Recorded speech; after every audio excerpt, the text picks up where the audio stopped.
Primero, la presunción de la oración no ofrecida. Al final de los 2 primeros versos del capítulo 4, Santiago hace énfasis en «No tenéis lo que deseáis, porque no pedís». Esta es la presunción de la oración no ofrecida. Dios quiere bendecirnos.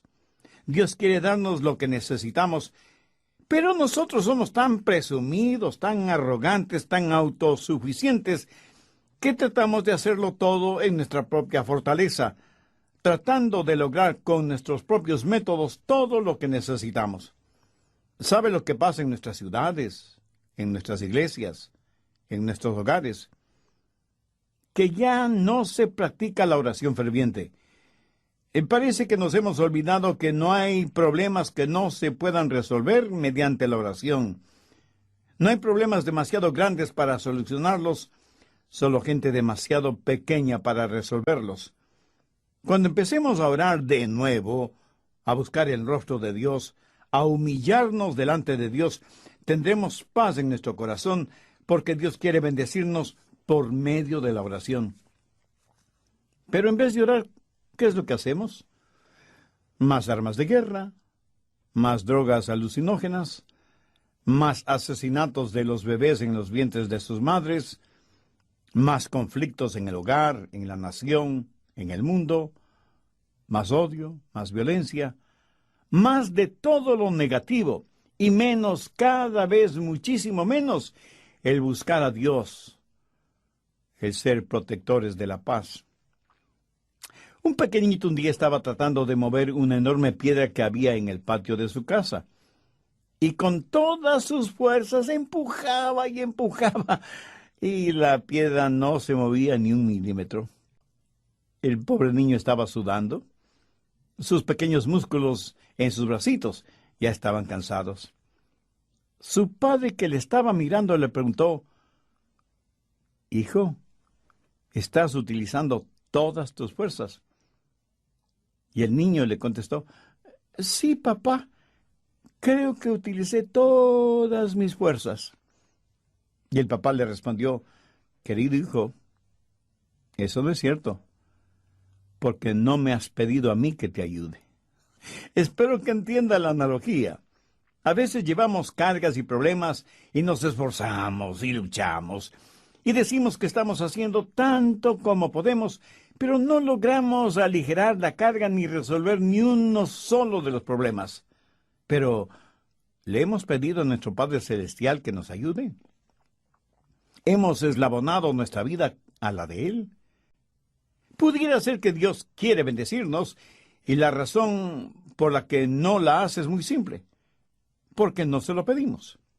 Cuando yo era un estudiante universitario en la Florida, mi esposa y yo vivíamos en un pequeño apartamento que tenía un remedo de patio.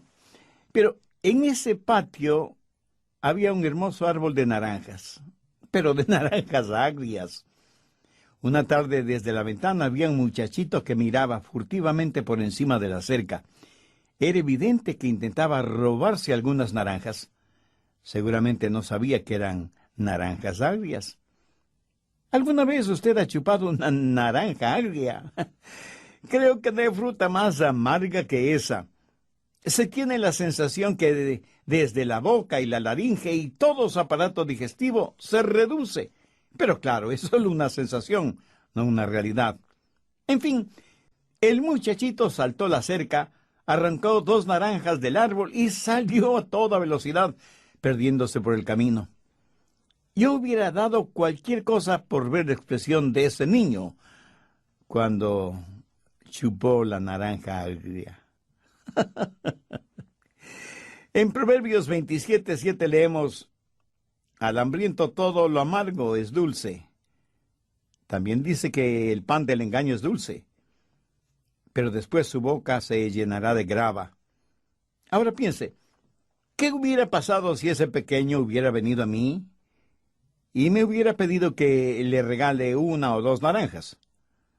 Pues yo le hubiera explicado que esas eran naranjas agrias, bonitas como decoración, pero no tan buenas como alimento, y le hubiera regalado algunas frutas frescas de las que teníamos. Sabía que la falta de oración es un pecado. Busque 1 Tesalonicenses 5:17. Dice, orad sin cesar. Y en Lucas 18:1 Jesús contó una parábola sobre la necesidad de orar siempre y no desmayar. Escúcheme, cuando usted no ora, no solo que deja de recibir una bendición, sino que está pecando. En Marcos 14:38, el Señor Jesús les dijo a sus discípulos, velad y orad, para que no entréis en tentación. La oración hará que un hombre deje de pecar, pero el pecado hará que un hombre deje de orar. No hay sustituto para la oración. Nuestra vida no es más grande que nuestra vida de oración. Mi amigo, no es tan importante lo que aparentamos ser cuando estamos frente a las otras personas, sino lo que realmente somos cuando estamos a solas, sea en nuestra casa o en un cuarto de hotel. Segundo, el problema de la oración inaceptable. Muchas veces el problema no es que no oramos, sino que oramos, pero Dios no acepta nuestra oración. ¿Por qué? Veamos lo que Santiago dice al respecto. Capítulo 4, versos 3 y 4. Pedís y no recibís, porque pedís mal, para gastar en vuestros deleites. Oh, almas adúlteras, ¿no sabéis que la amistad del mundo es enemistad contra Dios? Cualquiera, pues, que quiera ser amigo del mundo, se constituye enemigo de Dios. Santiago está hablando de la oración que no es aceptada por Dios. Algunas personas hacen largas oraciones en voz alta, y sin embargo sus oraciones no son contestadas. ¿Por qué? Porque tienen una motivación equivocada. Hay gente que quiere sacrificar la respuesta a sus oraciones en el altar de su lujuria. No buscan la gloria de Dios, simplemente están orando para satisfacer sus propios deleites. Su motivación es egoísta y por lo tanto básicamente pecaminosa, y Dios jamás va a respaldar nuestra egolatría. Pero ¿de qué está hablando Santiago en el verso 4? Bien, escúcheme atentamente. Cuando usted y yo creímos en Jesús y fuimos salvos, cuando nacimos de nuevo y pasamos a ser parte de la iglesia, la novia de Cristo, comenzamos una relación íntima con Él.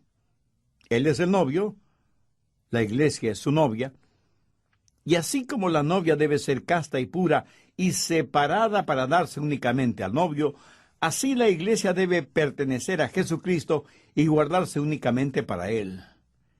Espero que comprenda esto muy claramente. Pero entonces aparece otro pretendiente de la novia, que es el mundo. Y el mundo es como un hombre intrigante, confabulador, pervertido, adúltero, que trata de seducir a la novia del Señor Jesucristo. La Biblia dice que cuando nos separamos de Jesús y tenemos amistad con el mundo, cometemos adulterio espiritual. Dios nunca aprobará ni menos bendecirá nuestra relación adúltera con el mundo. Los miembros de la iglesia de Corinto cometían toda clase de inmoralidades en el seno de la iglesia, y porque las inmoralidades eran entre ellos en la iglesia, creían que no habían pecado. Así que el apóstol Pablo tuvo que escribirles muy fuertemente, ejercitando disciplina espiritual. Cuando cometemos adulterio espiritual, no estamos interesados en la gloria de Dios, sino en complacer nuestras propias concupiscencias. Muchas oraciones suenan francamente mundanas, y su motivación básica es la autosatisfacción, el tener más cosas, el hacer más de lo que a mí me complace, el gozar de placeres a plenitud. Santiago dice que no recibimos porque pedimos mal, y lo que pedimos es para nuestro propio deleite. Por eso nuestra oración se vuelve inaceptable delante de Dios. Y alguien dirá, bueno, yo pensé que podía pedir a Dios por mis necesidades.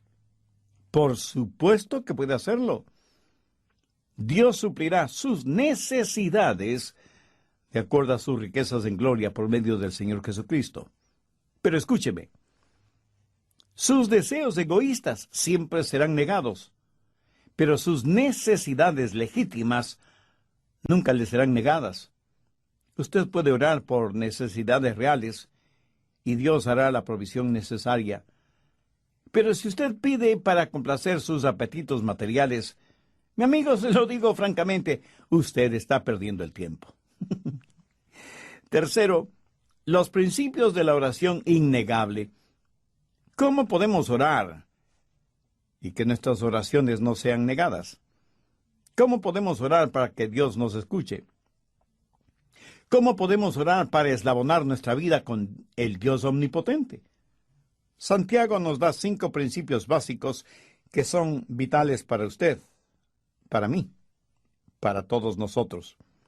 Primero, sensibilidad al Espíritu. Veamos Santiago 4:5. ¿O pensáis que la Escritura dice en vano, el Espíritu que Él ha hecho morar en nosotros nos anhela celosamente? ¿Quién es el Espíritu que mora en nosotros? Pues el Espíritu Santo. Y aquello de que nos anhela celosamente, en el original griego no tiene ninguna connotación sensual o sexual. El Espíritu Santo anhela celosamente, profundamente, determinadamente morar en nosotros. El Espíritu Santo que hace morada en nosotros anhela la devoción de nuestro corazón. ¿Sabe lo que Dios demanda de nosotros antes de que oremos? Demanda nuestro corazón. ¿Y sabe lo que el Espíritu Santo nos dice mientras mora en nosotros? Entrega tu devoción total a Cristo. El Espíritu Santo nos anhela celosamente por causa de Cristo. La Biblia enseña que Dios es un Dios celoso. Algunas personas no entienden esto. Piensan que cuando se habla de celos, siempre es algo malo. Pero los celos no siempre son malos. Cuando usted o yo somos celosos de nuestras obligaciones, estamos hablando de tener la virtud de la responsabilidad y la cumplimos a cabalidad, celosamente, si se quiere. Muchas veces somos celosos cuando no debemos serlo. Por ejemplo, un músico o un pintor no tiene ninguna razón de tener celos de otros músicos o pintores, porque ni la música ni la pintura son de su exclusiva propiedad. Un atleta no debería tener celos de otro atleta, porque él no tiene patente sobre el atletismo. Un pastor no debería tener celos de otro pastor, porque la palabra de Dios no le fue entregada únicamente a él. Aunque debo reconocer que algunos pseudopastores o profetas o apóstoles actúan como si Dios tuviera contacto única y exclusivamente con ellos. ¡Qué orgullo! ¿No le parece? Y aunque en el mundo hay miles y miles de predicadores, hay un solo Dios. Y ese único Dios es omnisciente, omnipresente y omnipotente. Dios es un Dios celoso. Es el Dios que no quiere un lugarcito, ni quiere ser prominente en su vida.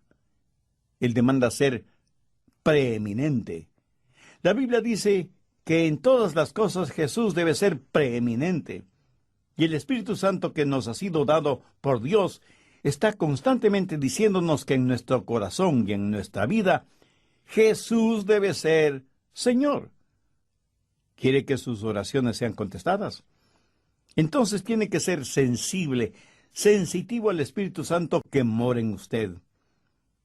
Esto es lo que la Biblia llama orar en el Espíritu. Verá, oramos en el Espíritu por medio del Señor Jesucristo a Dios el Padre. El Espíritu Santo quiere pensar a través de nuestra mente, quiere sentir a través de nuestro corazón, quiere expresarse a través de nuestros labios, quiere llorar a través de nuestros ojos, quiere gemir a través de nuestro espíritu en oración. Por eso debemos estar orando siempre en el Espíritu, con toda súplica y ruego.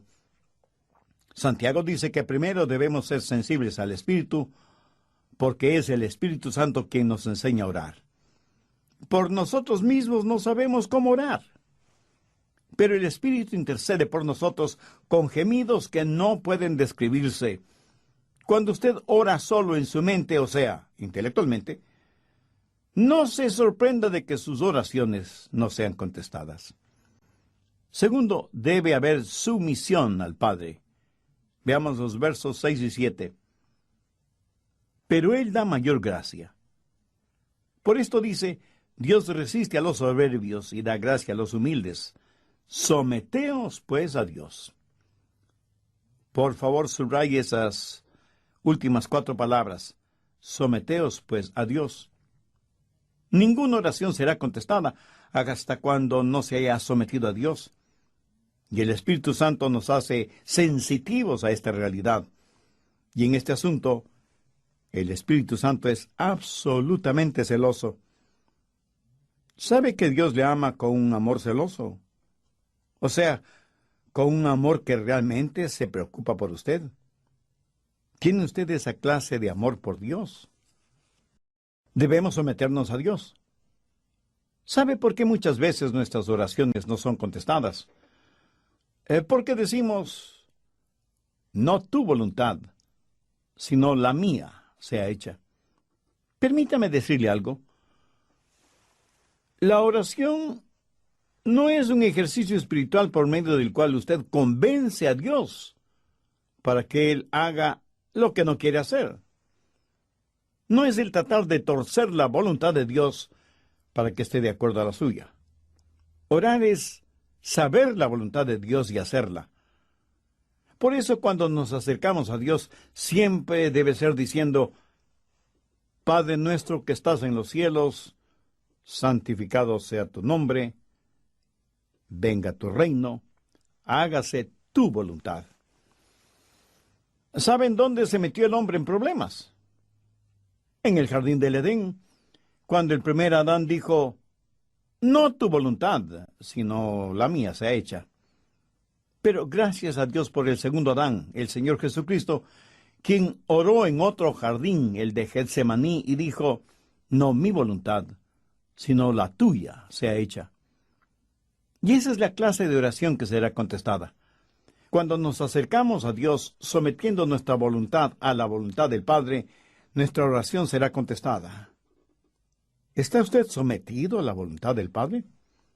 Esta es la confianza que tenemos en Él, que si pedimos de acuerdo a su voluntad, Él nos escuchará y nos contestará. Nuestro mayor problema es que somos tan testarudos, tan orgullosos, tan arrogantes que venimos a la presencia de Dios pavoneándonos delante de Él como si estuviéramos haciéndole a Él un favor. No en vano nuestra oración no es contestada. Someteos, pues, a Dios. Mi amigo, mi amiga, ¿se ha sometido usted a Dios? ¿Busca hacer la voluntad de Dios o quiere seguir haciendo su propia voluntad? ¿Ama y se deleita en hacer la voluntad de Dios o considera que la voluntad de Dios es una muy pesada carga? Si usted no busca el hacer la voluntad de Dios, escúcheme, pierde el tiempo orando a Dios. La oración no es para los rebeldes. Santiago dice que no tenemos porque no pedimos y que cuando pedimos, pedimos mal. Sométase pues a Dios. Cuando comenzamos a tomar en serio el señorío de Cristo, le puedo asegurar que nuestra oración será contestada. Tal vez no exactamente como nosotros quisiéramos, pero será contestada. Y recuerde que aún un no es una respuesta válida. Tercero, debemos resistir al diablo. Nuevamente, leamos el verso 7. Someteos pues a Dios, resistid al diablo, y huirá de vosotros. ¿Alguna vez ha pensado en el diablo huyendo de usted? Para la mayoría de nosotros, esa sola idea nos parece risible o ridícula. Lo máximo que esperamos es que el diablo no nos moleste, que nos deje tranquilos, aunque sea solo por un tiempito. Pero escuchemos algunas palabras de Jesús. Os doy autoridad sobre todo poder del enemigo. Mayor es el que está en ustedes que el que está en el mundo. La clave de la oración poderosa, aquella que no le será negada, es cuando ora, sepa que entra en una batalla contra el diablo. Porque la oración es la mayoría de las veces una batalla. La Biblia dice que debemos ponernos toda la armadura de Dios para poder resistir los ataques del enemigo. Ahora, tome nota de lo que dice Efesios 6:18, orando en todo tiempo con toda oración y súplica en el Espíritu, y velando en ellos con perseverancia y súplica por todos los santos. ¿Lo ve? La oración es una batalla. Cuando nos ponemos la armadura de Dios, nos estamos preparando para la batalla. El diablo, aunque invisible, es un enemigo real, un enemigo incansable, un enemigo siniestro, un enemigo malévolo que nos odia profundamente porque hemos sido rescatados, redimidos, perdonados y salvados por el Señor Jesucristo. Adoramos al único Dios verdadero, y eso es un tormento para Satanás, porque él siempre quiso y quiere ser adorado, porque quiere ser como Dios mismo. Ahora, como hijo o hija de Dios, usted no debe ser vanidoso, orgulloso o jactancioso al respecto. No es porque usted es importante en sus propios méritos que el diablo le odia. Recuerde que primordialmente el diablo odia a Dios. Y toda persona malvada siempre ha sabido que si usted no puede hacer daño a un individuo personalmente, entonces buscará hacer daño a alguien que esa persona ama profundamente. El diablo hace la guerra contra usted porque es la única forma que tiene de hacer la guerra contra Dios. Porque el diablo sabe, y anhelo que usted lo sepa con absoluta seguridad, que Dios le ama a usted profundamente, mucho más allá de lo que usted podría comprender. ¿Y la guerra de Dios es contra el diablo? ¿Se ha preguntado alguna vez cómo Dios ganará esa guerra? Escúcheme atentamente, porque voy a revelarle un gran secreto. Dios ganará esa guerra contra el diablo por medio de las oraciones de sus redimidos. El omnipotente Dios se ha limitado voluntariamente a nuestras oraciones. Dios actúa cuando oramos, y es por eso que la oración es un verdadero campo de batalla. El diablo se ríe de nuestros programas, de nuestras organizaciones, de nuestros edificios. Pero tiembla cuando oramos. Y hará no solamente lo posible, sino hasta lo imposible, para evitar que seamos hombres y mujeres de oración. Es más, el diablo hasta podría animarle a que asista a la iglesia y lea la Biblia, si con eso puede evitar que usted ore. Si usted no tiene tiempo de ir a la iglesia y por alguna razón lógica tiene que quedarse en casa, aproveche esa oportunidad para orar. Pero si puede ir a la iglesia y adorar a Dios y tener comunión con los hermanos y escuchar el mensaje de la palabra de Dios y orar, eso es mucho, mucho mejor. Mi amigo, lo que le estoy diciendo lo puedo resumir en lo siguiente. No hay sustituto para la oración. Al diablo no le interesa lo que yo predico. Creo que hasta nos anima a tener una vida religiosa centrada en lo que nosotros queremos hacer y cómo lo queremos hacer, si con eso logra que no utilicemos el poder que Dios nos ha dado para que se haga realidad por medio de la oración honesta y persistente, recordando lo que la Biblia dice, orad sin cesar. Una vez que somos sensibles a la voz del Espíritu Santo y nos sometemos a la voluntad del Padre, entonces, escúcheme bien, entonces y solo entonces estaremos listos a resistir al diablo y sus acechanzas. Permítame enfatizar la siguiente verdad. Antes de resistir al diablo es mejor que se someta a Dios, o usted tendrá que enfrentar tremendos problemas. Pero cuando se somete a Dios y tiene celo por su causa, y Jesucristo es su Salvador y Señor, entonces usted podrá repudiar los ataques del diablo, podrá resistir sus embates, podrá sacarle de su propiedad espiritual porque usted le pertenece al Padre. En el nombre de Jesucristo y en el poder de su sangre, saque a Satanás de su vida. Y el diablo huirá de usted, porque usted es un hombre poderoso o una mujer poderosa en la oración. Cuarto, debemos separarnos del mundo. Santiago 4:8 dice, Acercaos a Dios, y Él se acercará a vosotros. Pecadores, limpiad las manos. Y vosotros los de doble ánimo, purificad vuestros corazones. Aquí el apóstol está hablando del principio de la separación del mundo, y será imposible que usted trate de separarse del mundo sin haber resistido al diablo. Y no podrá resistir al diablo hasta que no se haya sometido a Dios. Y no podrá someterse a Dios hasta que no sea sensible a la voz del Espíritu Santo. Pero una vez que se ha sometido a Dios y ha resistido al diablo, es el tiempo de separarse del mundo. Verá, no es que si usted limpia su vida, Dios le aceptará. Nadie puede limpiar la vida hasta que venga Dios, hasta que haya repudiado al diablo. Hasta ese momento, usted nunca tendrá la victoria sobre el mundo. Entonces, ¿qué es lo que Santiago está diciendo? Que cuando llegamos a este punto en nuestra vida de oración, no podemos llegarnos a Dios con las manos sucias, con corazones divididos o con doble ánimo. No podemos llegar a Dios por dos caminos. En Santiago 4:4 leemos, «No sabéis que la amistad del mundo no conozca el poder de la oración». Si hay algo que Dios no lo tolera, es una relación tibia, una oración tibia, una vida cristiana neutral. Busque a Dios con todo su corazón y lo va a encontrar. Debe separarse del mundo. Mire lo que dice el Salmo 66:18. Si en mi corazón hubiese yo mirado la iniquidad, el Señor no me habría escuchado. En muchas de nuestras oraciones simplemente decimos, Señor, bendíceme de todas maneras. No voy a arrepentirme de mis pecados. No voy a dejar las cosas del mundo que me atraen. No las quiero dejar, al menos por ahora. Pero, Señor, bendíceme de todas maneras. Escuche y contesta mi oración.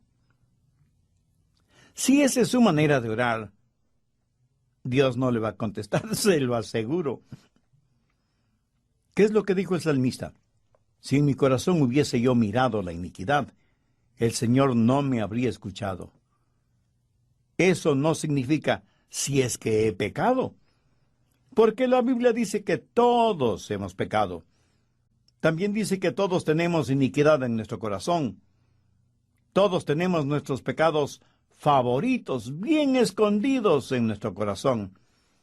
Hasta podemos pensar que son pecados inofensivos, y sin embargo, nos acercamos a Dios cuando estamos enfrentando algún problema, alguna desilusión, y le pedimos ayuda, sabiendo que tenemos unos cuantos pecados escondidos en nuestro corazón. ¿Cree que Dios escuchará nuestra petición? ¿Cree que Dios contestará nuestra oración cuando nos estamos acercando a Él con manos sucias, impuros y con doblez en nuestro corazón? Mi amigo, debe haber arrepentimiento. Debe haber el abandonar el pecado, cualquiera que sea ese pecado. Si en mi corazón hubiese yo mirado la iniquidad, el Señor no me habría escuchado. Dios no puede bendecir. Dios no puede honrar nuestras oraciones si hay pecado en nuestras vidas. Pecadores, limpiad las manos, y vosotros los de doble ánimo, purificad vuestros corazones. Quinto, la sobriedad de nuestro propósito. Santiago 4, desde el verso 9, dice, afligíos y lamentad y llorad. Vuestra risa se convierte en lloro, y vuestro gozo en tristeza. Humillaos delante del Señor, y Él os exaltará. Le daré una razón más por qué nuestras oraciones no son contestadas. Porque nuestras oraciones no son fervientes. Son frívolas, superficiales, tibias, fácilmente enunciadas y más fácilmente olvidadas. Y Santiago nos dice que debemos orar con la urgencia que determinada situación exige, y de acuerdo a la urgencia de la necesidad. Debemos aprender a clamar y llorar delante de Dios. El profeta Ezequías estaba moribundo. Lloró a Jehová y dijo, He andado delante de ti en verdad y con íntegro corazón. He hecho las cosas que te agradan. ¿Cómo le contestó Dios? Yo he oído tu oración y he visto tus lágrimas. Qué hermoso. Amigo, ¿ha visto Dios sus lágrimas? Hay cualquier cantidad de organizadores, pero no los suficientes agonizadores. Y esto me lo estoy diciendo a mí mismo. ¿Cuándo fue la última vez que usted derramó lágrimas por su alma hipotecada al diablo? ¿Cuándo fue la última vez que usted oró antes de comer? ¿Cuándo fue la última vez que pasó un considerable tiempo en ayuno y oración? ¿Ha habido alguna noche en la cual usted agonizó en oración por la salud física o espiritual de su cónyuge, o de sus hijos, o de sus familiares, o de sus amigos? ¿Cuándo fue la última vez que usted le dijo a Dios, Dios, no te dejaré ir hasta que me bendigas? ¿No cree que ya es tiempo de pedirle perdón a Dios por nuestras oraciones insustanciales, fáciles, débiles, egocéntricas? ¿No cree que ya es tiempo de quebrantarnos en oración delante de Dios? El rey David supo esto por experiencia propia, por lo cual pudo decir, los sacrificios de Dios son el espíritu quebrantado, al corazón contrito y humillado no despreciarás tú, oh Dios. Santiago es muy serio cuando habla de la oración. Por eso dice, la oración eficaz del justo puede mucho. Con profunda tristeza he notado que en la práctica del cristianismo en este siglo falta primordialmente la oración ferviente. Mucho de lo que se considera oración en muchas iglesias, independientemente de su denominación, no es nada más que una piadosa verborrea espiritual. Que Dios nos ayude como creyentes y como miembros de alguna iglesia bíblica y cristocéntrica a aprender el secreto de la oración victoriosa. ¿Sabe cuál es mi más ferviente y profunda oración en este momento? Que muchos de quienes me escuchan por medio de este programa y que todavía no tienen una relación personal con Dios por medio del Señor Jesucristo, hagan una decisión espiritual ahora mismo, mediante una sencilla y corta oración que voy a orar y que les servirá de guía para usted. Pero ore con fe, con convicción, con sinceridad, sabiendo que si ora con fervor, viendo que si ora con fervor, viendo que si ora con fervor, viendo que si ora con fervor, viendo